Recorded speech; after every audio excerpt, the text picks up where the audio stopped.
नमस्कार। 30,000 रुपए crore क्रसम air defence system से भारतीय सेना की ताकत बढ़ी। रक्षा मंत्रालय ने हाल ही में 3 क्रसम यानी quick reaction surface to air missile regiments की खरीद के लिए 30,000 रुपए करोड़ का प्रस्ताव श्री रक्षा अधिग्रहण परिषद यानी DAC को भेजा है। इस डील का मकसद है भारतीय सेना को एक तेज और स्वदेशी एयर डिफेंस कवच से ताकतवर करना, जो दुश्मन के विमानों, हेलीकॉप्टरों, ड्रोन समेत सटीक आयुध को रोक सके। क्रसम भारत का प्रोडक्शन रेडी लघुश्रेणी एयर डिफेंस सिस्टम है, जिसे DRDO, बेल, BDL ने मिलकर डिजाइन और निर्मित किया है। इसकी रेंज 30 किलोमीटर है और इसमें 360 डिग्री सर्विलांस और मल्टीफंक्शन रडार लगा है।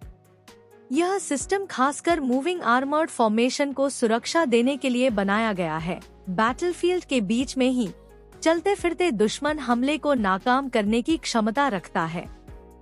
क्रसम ने अपनी chip on go movement, search, track और फायर बनावट के साथ कई बार सफल टेस्ट दिए। 2022 और 2023 में हुई अंतिम परीक्षणों में सिस्टम की कार्यक्षमता और युद्धयोग्यता मान्यता प्राप्त हुई। बेल ने बताया कि 25,000 रुपए करोड़ के अनुबंध के करीब पहुंचा है, जो जल्द ही औपचारिक रूप ले सकता है।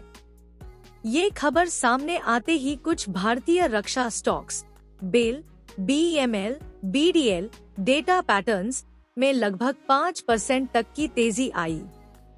यह कदम आत्मनिर्भर भारत की रक्षा नीति के साथ उद्योग और अर्थव्यवस्था में स्थानीय महत्व को भी दर्शाता है। क्रसम भारत की एयर डिफेंस परतों में एक प्रमुख शॉर्ट रेंज शील्ड के रूप में मनाया जाएगा। S-400 आकाश मृसम के साथ मिलकर यह रक्षा कवच को गहन बनाएगा। यह विशेषकर सीमा के नजदीकी हल्के और मध्यम श्रेणी के हवाई हमलों जैसे ड्रोन, हेलीकॉप्टर, हल्के विमान से रक्षा में मदद करेगा। इसी तरह युद्धक कुशलता बढ़ाने के लिए किरदारों की पहचान, जवाबदेही और सौंप में सुधार की जिम्मेदारी थी। 30,000 रुपए करोड़ क्रसम डील एक मजबूत, स्वदेशी और रणनीतिक निर्णय है।